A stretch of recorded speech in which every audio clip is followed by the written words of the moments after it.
Hello and welcome to the Global Stampin' Video Hop. My name is Linda Dolke and I'm a demonstrator in Australia. I'm going to be showing you a really fun technique today that we're doing with Vellum. Vellum Techniques is our focus this month. There are so many things you can do with this wonderful medium. It's one of my favorite things to use. In fact, I'm kind of known in some circles. I've heard people call me the Queen of Vellum. I've actually used it in a couple of different ways on this card, but I'm going to show you specifically how I got this beautiful mottled effect for my leaf here on the front of my card. So this is what I'm going to be focusing on today. We're going to start out with, quite obviously, a piece of vellum. I've actually measured a piece of A4 cardstock in half and then half again. This is a quarter size piece, and I've measured a piece of white, basic white cardstock the same size. Okay, so I've got two pieces here that are the same size, and I need to adhere these together. Now, one of the things with vellum, one of the challenges is being a translucent material. If you use adhesive on one side, sometimes you can see the adhesive through. You've got to think of clever ways of actually hiding it. So for this, I want the whole surface to be glued down. So my friend in this case is adhesive sheets. Now I've got an adhesive sheet here. The ones we have here at Stampin' Up are 6 inches wide by 12 inches long. That's how they come. So it's basically half a 12 by 12 sheet. But you will notice that on one side, you want to turn to the side where there are some lines going along here. All right, so these are like panels that make it easier for you to peel the backing off. Now, I saw a video the other day where she peeled the backing off and this was the sticky side, but when I peel the backing off, this is the sticky side. So in this case, I want this is about the same length because this is 14.8 centimeters, so it's almost 6 inches. So we'll go this way, and I'm going to cut this piece with my trimmer to be the same width as my other pieces, which is 10.5 centimeters wide. Okay, now if you're in the US, you'll be going with a size of like a card front size roughly. So, you know, like 4 1/4 by, I think, what is this? 5 and 5 1/2, I think, thereabouts, will be your quarter size measurement. All right, so I've peeled this off. Okay, and now when I take these off, these ones have got the sticky. So the sticky ones are the ones that I want to put onto my piece of paper, okay? And I'm actually going to pop this straight down onto my white piece. All right, so just a strip like this. And if you're wondering why the strips exist, it's just to make it easier for you to peel the backing off, and also then it's manageable sizes. If you're doing something smaller, you don't need to use the whole width of the adhesive sheet. Now I'm just going to line this one up. I'm going to have it so it butts up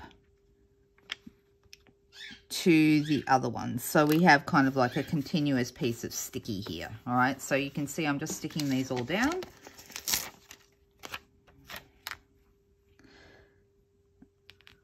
And let's put that like that, okay? All right, so now when I peel, because you've still got those pieces there, when I peel this off, it leaves the sticky behind, okay? So I'm just going to peel that off.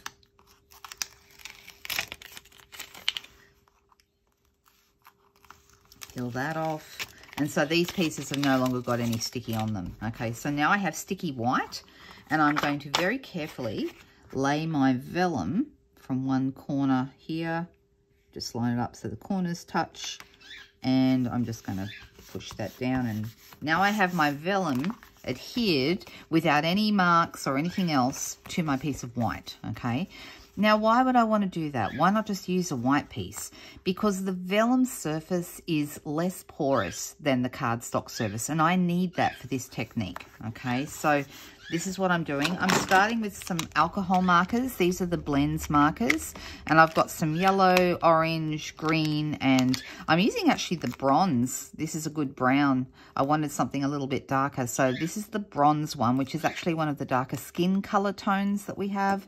And yeah, I really like that we have the option of different color skin tones in our blends range. So all you're going to do, you're going to take your blends marker. It doesn't matter, we're going to be very random, and we're just going to colour patches of colour, just like this.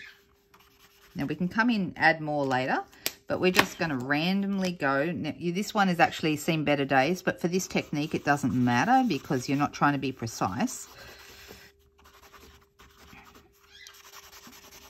So I'm colouring my whole piece.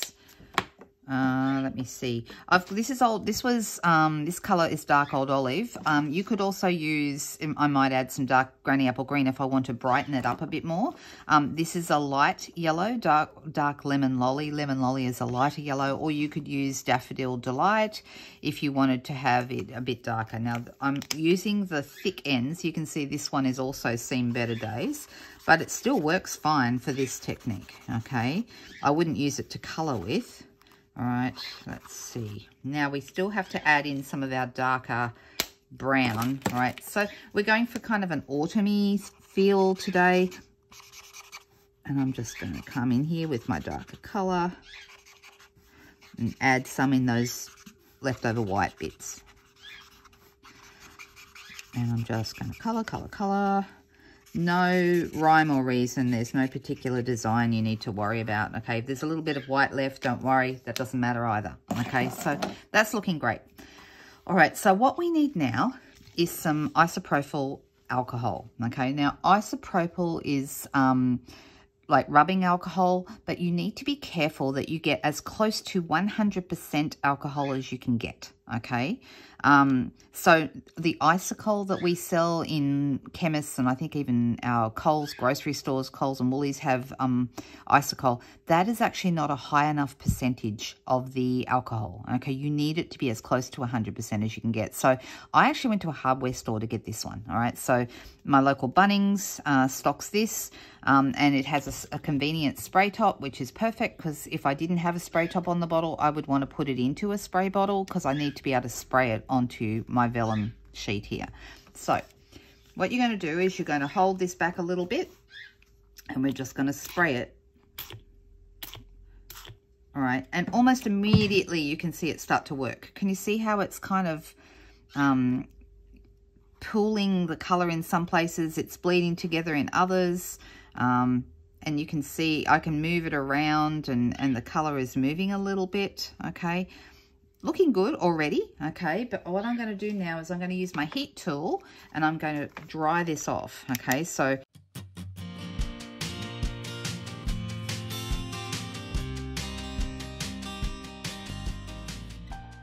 you just need to make sure that it's as dry as you can get it. So if I touch it with my hands here, you can see it's completely dry.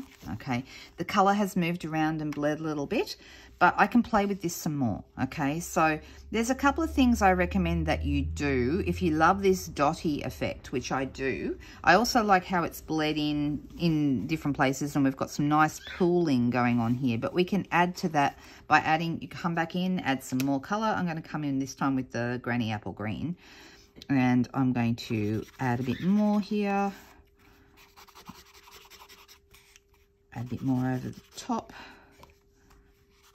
And we can have it pooling even more if we want to, okay? Maybe add a bit more of the yellow. You can see how you can go into an existing colour and it kind of blends and bleeds straight away. It looks really, really good. A little bit more squirt. And see how good that looks straight away. All right, so now we've got some more of the dottiness. As far as the dottiness goes, okay, I like a lot of that, okay? And I like that. So now see how I've got all those little dots in what I had already got from the first layer. Now I've got dots over the top of that from the second spray, which looks really, really good, okay? You can do a couple of things. You can either change the way you spray. If you spray straight down and, you know, so that it leaves a... Oh, I'm trying to explain myself, not very good at it. If I spray full, I get more of this blending and bleeding, okay? If I spray very, very lightly, so I barely touch the spray, I just sort of a little bit comes out and I stop, then I get more of this stippling, okay? So experiment with your spray top, okay? Whether you're using a little spray bottle or you're using the bottle of alcohol that it came in.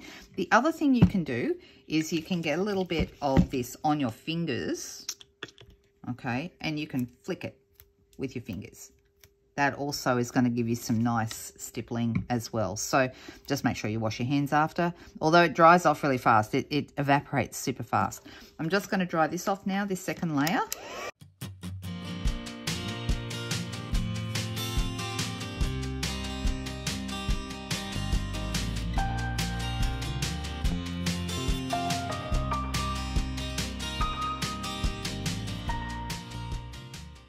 I can see there's a couple of little bits here in the middle that are not completely, oh yeah, they're close to dry. They're just shiny. All right, okay. So that's looking really, really good.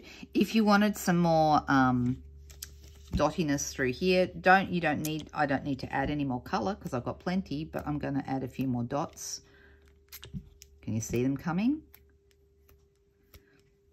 It looks so good. I love this effect. Okay, just dry that off. So you might want to do several layers just to get it to look the way you want it to look.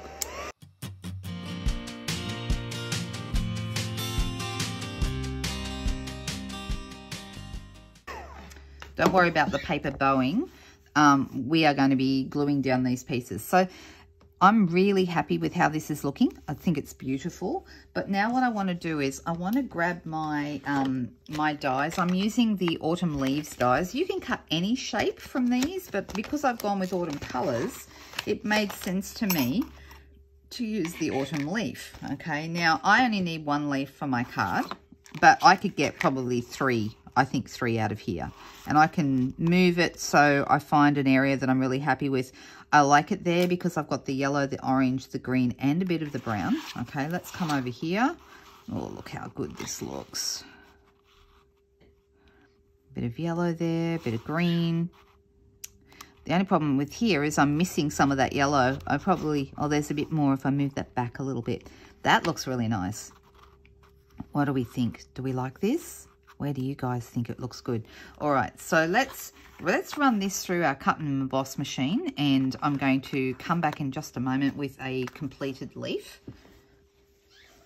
Okay, so you can see I could get a couple more out of, well, definitely 1, if not 2 more out of this piece. Okay, so you could make it a little bit wider if you wanted to get more out of it. Doesn't that look nice though? Look how good it looks. Here's some from a different one I did yesterday. That one had more brown on it. This one has, you know, a bit of brown, and I left some white on that one. That looks good. This one I've added a gold piece to the center, which is the same as what I wanted for this card. But I'm going to stick with the one we've just done. And I'm also going to use this little leaf, this stem here for my leaf, which is what I've added in the center here. So I'm going to cut one of these, and you will see I'll be right back, and we'll add that to this. Okay, now the cool thing about this gold glimmer paper, this is one of the ones that's in the online store if you're looking for it. It is self-adhesive, so that is fantastic for a small shape like this. I'm just going to pull this off, and you can see that the the backing sheet has actually been left behind because it's quite intricate. This bit is sticky, so if I put my finger on it, see it starts to pull out of the die. Look how good that is. All right, so this is sticky. I don't have to add adhesive to it. Fantastic. Love that. Really, really good for your intricate dies. Okay. And then let's use that in the middle of this guy that we just did.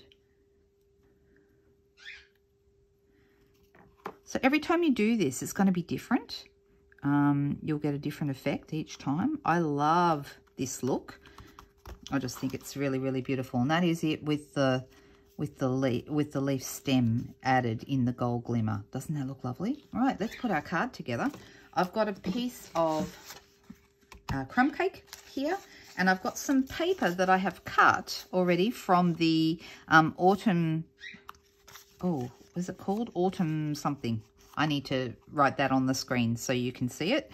So hopefully it's there right now as you look. And this is is it All About Autumn? I think it might be All About Autumn DSP. Pretty sure that's right. All right, so I'm going to be putting these 3 pieces I've cut. This is okay, if you're wondering about the measurements of this, I have cut one of the, because it's 6 by 6 inch sheets, so I've cut half a sheet, so this is at the 3 inch mark, and then I've cut that 3 inches into 1 each strips. Okay, so it's going to fit there.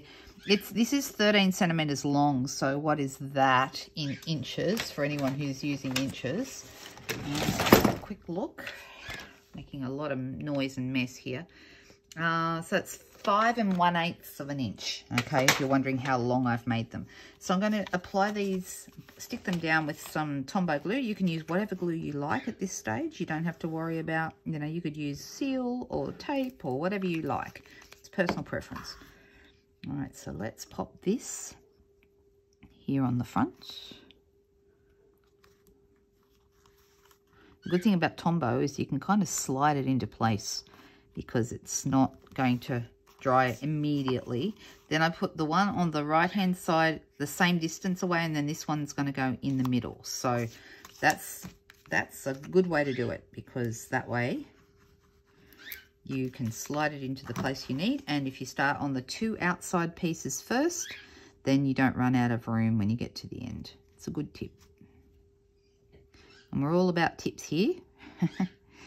We love that. All right.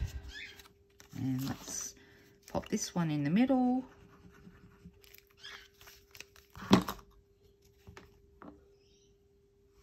So we're putting this one in the middle so that you've got the same amount of distance between each one. And like I said, I'm sliding it into place. All right. Okay, so we've got a good start with this. Now this one here is the one that we just did. I could use either of these because I had that one left over from before, but I think they're both really, really nice. This is actually going to go on a piece of vellum. Okay, now if you're thinking, yeah, Linda, you're always using vellum on your projects, there is actually a reason why. It's not just because I love it, okay, although that's a good reason, but the other reason is it helps me. If I was to put this leaf straight onto this piece here, it is not defined, and if I was to put a vellum square or circle or whatever you want to have, in this case I'm using a square, that's going to help to define this in its place. It just adds something. Can you see the difference with the vellum square as opposed to without? It looks so much better. Without, it's not really standing out all that much. So why do I use vellum? Vellum is semi-translucent or semi-opaque, depending on how you want to say it. And by putting this down, I'm not losing all of my design of my beautiful paper underneath. If I used a piece of white, say for example, or I wouldn't use white in this case, I'd use vanilla. If I used a piece of vanilla, then I would lose some of the design of my beautiful paper underneath. And that paper is so gorgeous, we don't want to mess with that. So what I'm going to do here is I'm going to put some dimensionals behind my, my leaf. Here we go. I'm going to pop a couple of dimensionals kind of towards the outsides here. One up near the top. Put another one in the middle if you wanted to, although it's not really necessary. And let's take the backs off those.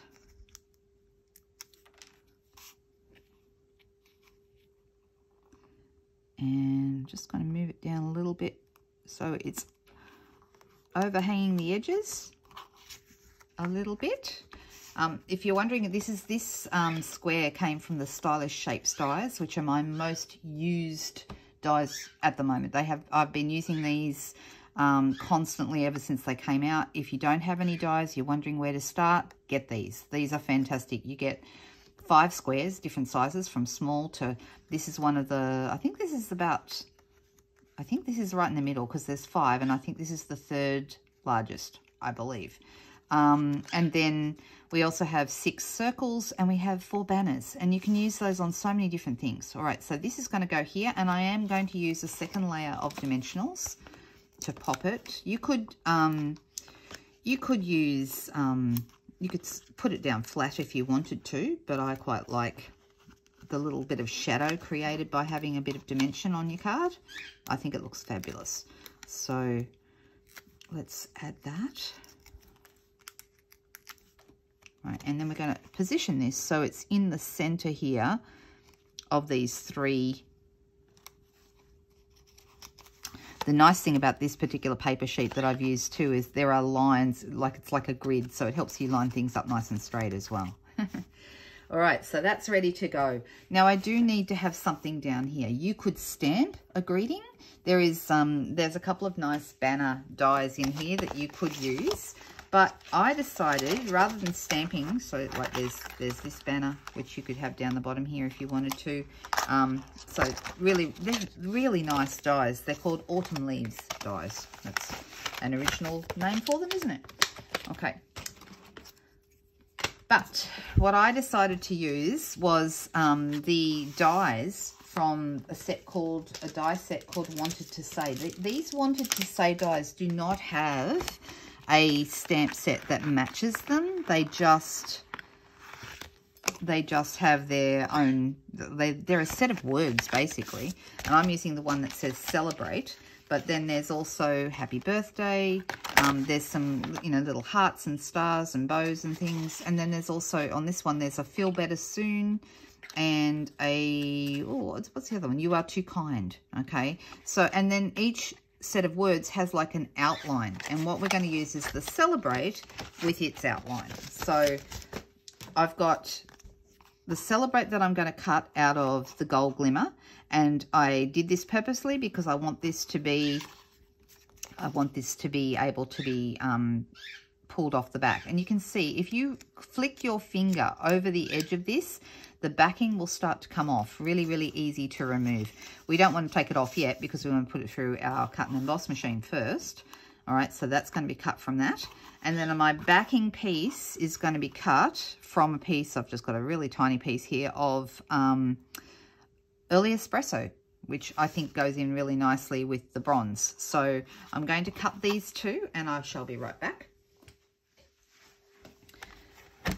Okay, so let's pull this one out. All right, so this is these words are quite intricate, okay, but the nice thing is that the backing comes off in some cases even before you take it out of the die, like this one just did. And if I put my finger on it, then my piece here is going to come out on my finger.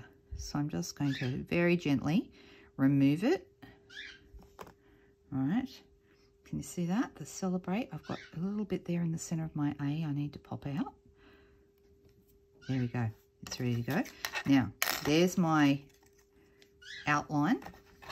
Move these out of the way. Pop that down. I usually start at one end for this, and I'm going to put my C down first and then gradually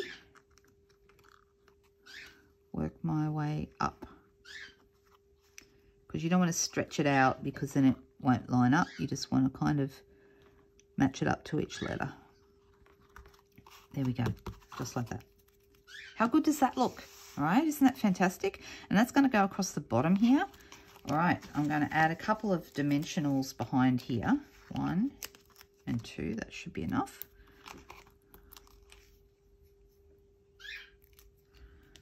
And we're going to, how far you would like to have this up is kind of up to you. Oh, I feel like that's slightly, actually that might be okay. Yep, it's good.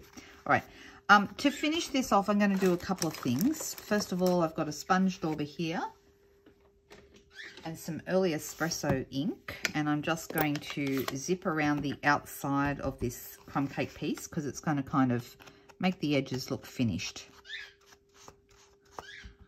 Oops, I kind of did a blob of ink there, but oh well, it won't be that noticeable.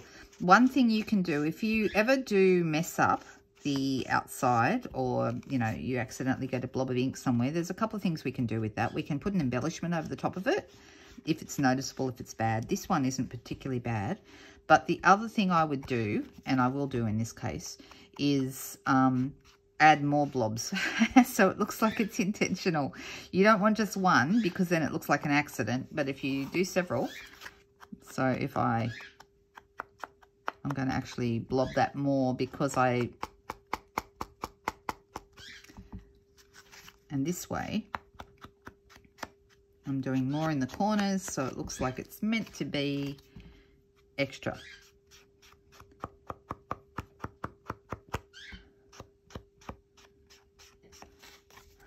Okay, now it just looks like it's part of the design. There we go, like that. I'll get rid of this.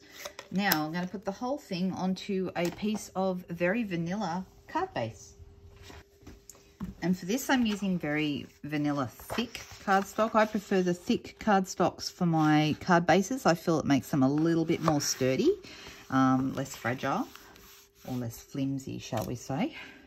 So I find basic white, normal basic white card, perfect for stamping on, but not so great for making a card base. Right, so that's going to go onto my, I'm going to use whatever glue you like. I'm using Tombow, but you can use any.